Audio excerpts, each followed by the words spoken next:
Shalom, shalom. Nuestro estudio de semana lo encontramos en la Parashá Jucat, que se puede interpretar como precepto, mandato o ley, y se localiza en el libro de Bamidbar o Números a partir del capítulo 19, verso 1 al capítulo 22, verso 1.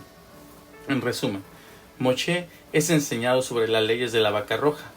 Las cenizas de esta vaca purifican a una persona que fue contaminada. Miriam, la hermana de Moshe, fallece. El pueblo pide agua al secarse el pozo de Miriam. Hashem le dice a Moshe que le hable a la roca para que brote agua. Moshe se enoja con los israelitas y no le habla a la roca y la golpea.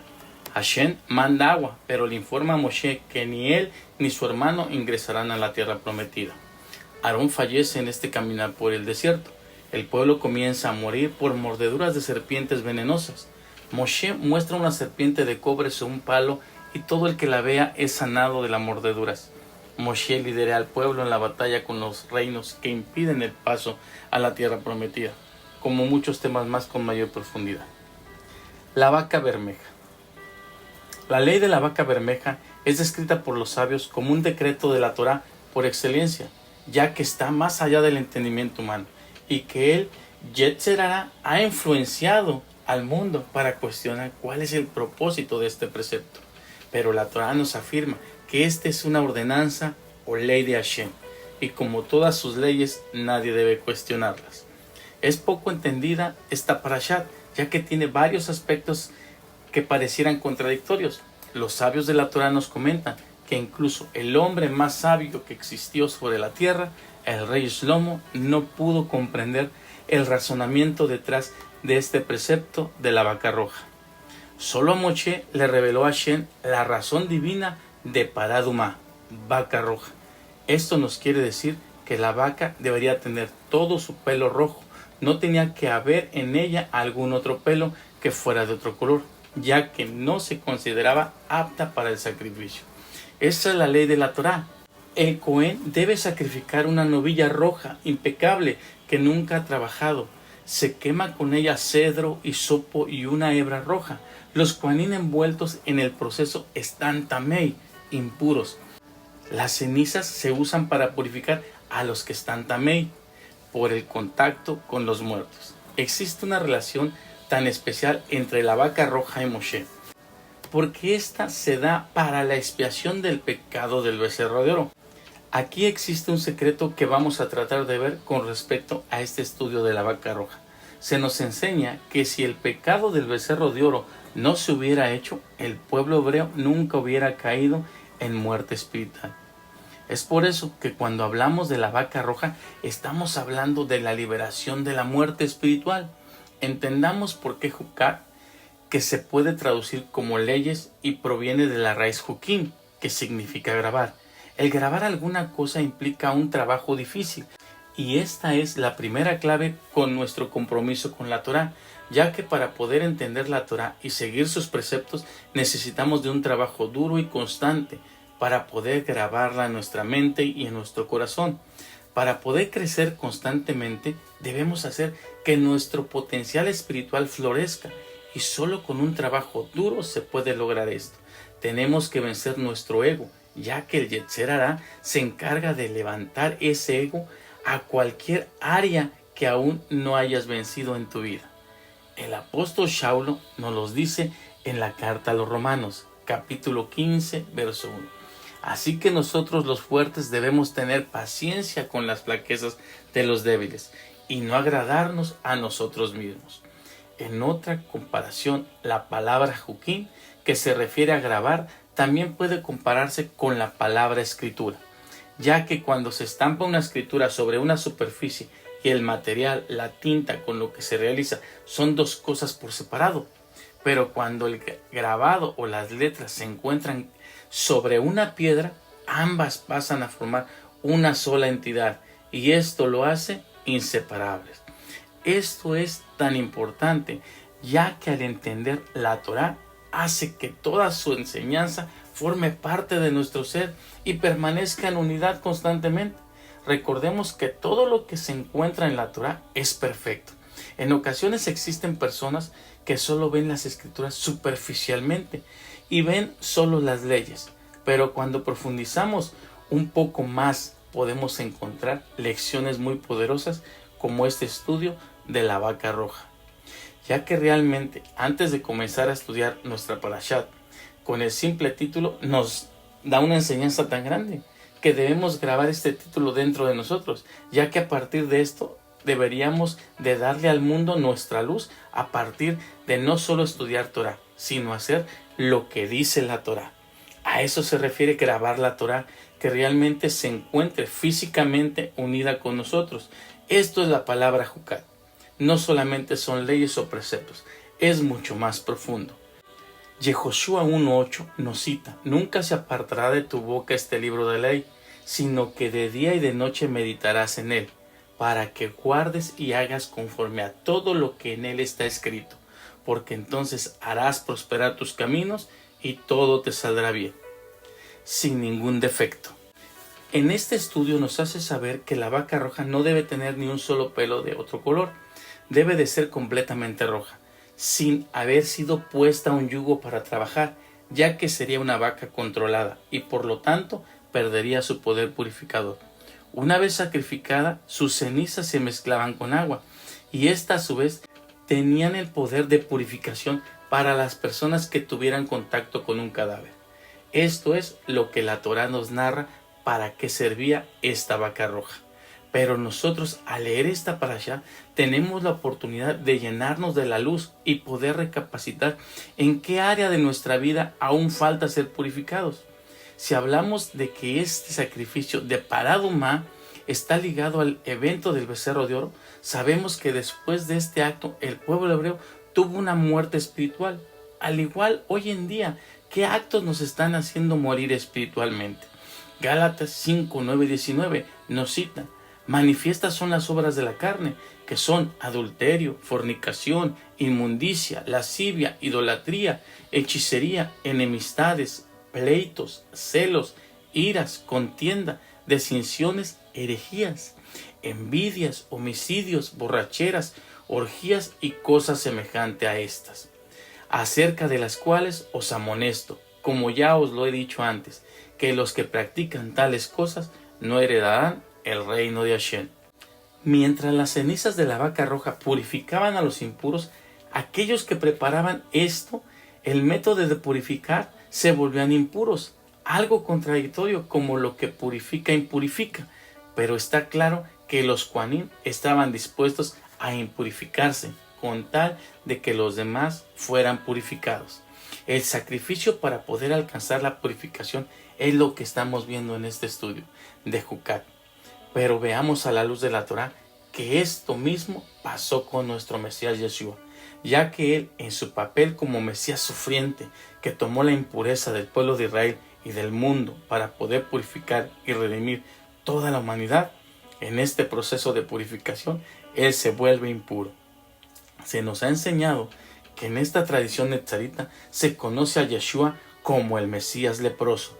Cuando tocamos el tema de la lepra, se usa de una manera similar para entender el sufrimiento, la aflicción, el dolor que esta enfermedad provoca. El Talmud babilónico nos hace mención, hablando del Mesías leproso, lo siguiente: dijo el Rabbi Yeshua ben Levi, el Mesías que está en las puertas de Roma, sentado entre los pobres y los leprosos, cambia sus vendas, atando y desatando sus heridas. En este texto se le llama leproso porque él lleva nuestras enfermedades y sufre nuestras dolencias. Podemos ver que el Talmud cita a Isaías 53, cuando nos dice este texto que el Mesías cambia sus vendas constantemente, nos da a entender que se encuentra en un continuo sufrimiento y que su compromiso con la purificación y redención de su pueblo es un proceso que se mantiene constantemente.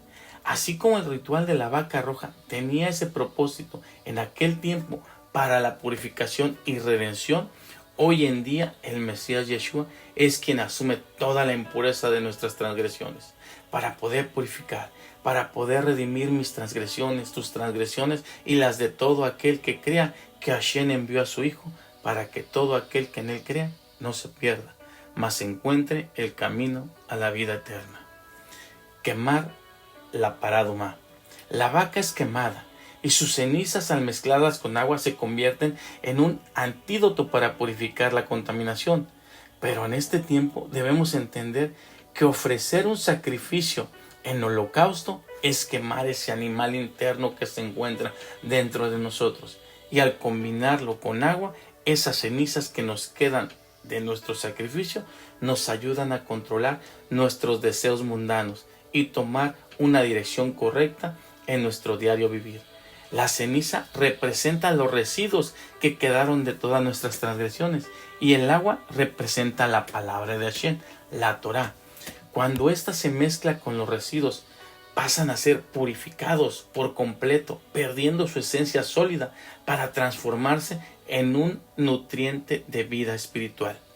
Y Ezequiel 36:25 nos cita: esparciré sobre ustedes aguas puras y quedarán puros de todas vuestras impurezas y de todos vuestros fetiches purificaré a ustedes. Al destruir nuestro ego, ese deseo de hacer las cosas impuras, y al impregnarnos con agua, comienza a limpiarnos, purificándonos todo constantemente. Gracias a la misericordia de Hashem, que nos da la oportunidad de corregir nuestros errores y enfocarnos en hacer el bien. Tenemos un gran regalo de parte de Hashem, ya que el transformarnos cambia todo nuestro entorno. Dejamos de enojarnos y en lugar de usar esa fuerza interna de furia que enfocamos en peleas, gritos, golpear, hacer daño, la usamos en hacer cosas de bien para los demás. La fuerza sigue estando ahí en nosotros, no desaparece, solo se transforma y enfocada en una dirección positiva, del odio al amor, de la desesperación a la paciencia, de la mentira a la verdad. Cuando nosotros encontramos o nos damos cuenta de una acción negativa en nuestra vida, tenemos que hacer el esfuerzo para transformarla positivamente, ya que de eso se trata el camino a la purificación. El pozo se secó. El Midrash nos dice que tan pronto como Miriam fallece, Hashem provoca que el manantial de Miriam desapareciera. Temporalmente, cuando los israelitas querían agua, se paraban a un lado del lecho del agua y cantaban una canción. Cantaban alabanza de agradecimiento a ese pozo material, ya que tenía su origen en el mundo celestial y por ende los proveía del agua. ¿Qué nos quiere decir la Torá con este texto? Quizá tenemos que reflexionar cuál es nuestra alabanza de agradecimiento por todo lo que el Eterno nos ha dado en el transcurso de nuestra vida. Por esa agua, por ese alimento, por ese techo, por esa ropa, por ese trabajo, por la lluvia, por el calor, por el frío. Por todo tenemos que agradecer a Hashem, por lo bueno y lo no tan bueno, ya que todo lo que sucede en este mundo físico tiene su origen en el mundo celestial. Cuando alabamos con alegría, fluye esa agua de vida en nosotros. Cuando nuestros pensamientos, palabras, acciones y oraciones son correctamente en ese momento, fluye ese manantial de agua que nos provee de ese líquido vital para nuestra vida espiritual. ¿Cuál es tu canción de agradecimiento en este día? Tejelín 145:18 nos cita: cercano está el Eterno a todos los que lo invocan, a todo el que lo invoca de verdad. Emet. La palabra hebrea para verdad es Emet. Y Emet es invocar con el corazón y con el ejemplo. De esta manera Hashem nos responderá. La palabra Emet consta de una Aleph, una Men y una Tav, y su gematría es de 441. Y si sumamos estos números nos da 9. Ahora veamos esto a la luz de la Torá. Si sumamos las 22 letras del alefato hebreo más las 5 letras Softim, que son Kaf Softim, Mem Softim, Nun Softim, Pei Softim y Sadik Softim, serían 22 más 5 igual a 27. Sumando estos dos números, 2 y 7, nos da 9. ¿Qué aprendemos de esta gematría? Que la suma de todas las letras del alefato hebreo nos da 9 y 9 es el valor numérico de la palabra Emet, verdad. Entonces podemos interpretar que la suma de la palabra de Hashem es la verdad. Para comprobar esto, nos lo confirma el Salmo 119, verso 160, donde nos dice que la suma de su palabra es toda verdad. Yohanan 4:23 nos cita, pero viene una hora y ya ha llegado, cuando los verdaderos adoradores adoren al Padre en espíritu y en verdad, en el Ruach HaEmet. Una queja más. Podemos ver que una vez más el pueblo de Israel se quejó con Moshe sobre las condiciones que padecían en el desierto. Esto lo escuchó Hashem y por tantas quejas les manda una infinidad de serpientes que mordieron a muchos del pueblo y les causaban la muerte. Cuando vieron todo esto, clamaban a Hashem arrepentidos de haberse quejado nuevamente. Moshe nuevamente ora por el pueblo y Hashem escucha su oración y le da instrucciones de fabricar una serpiente de cobre y que fuera colocada en un poste de madera alto, y cualquiera que fuera mordido por una serpiente y mirara a esta serpiente de cobre viviría. De este pasaje podemos aprender que realmente es la serpiente.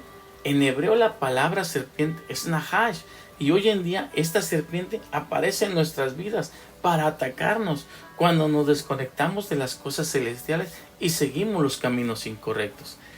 Es esa manifestación de nuestro instinto del mal que aún no hemos controlado y sigue teniendo esa fuerza para dominarnos y alejarnos de las cosas del bien.